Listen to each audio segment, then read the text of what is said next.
Hi my dear viewers, thanks a lot for completing this Wondershare Filmora 9 tutorial. I hope so that you have learned a great deal of information from this tutorial which would have helped you to make your start in this video editing.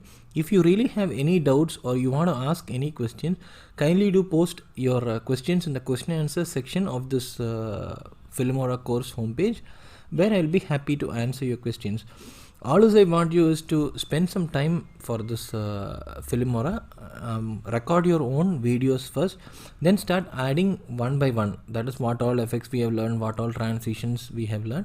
Then if you have any doubts, go through the course once again so you can do your best for this. Filmora is a very simple software and very intuitive and very interesting to use.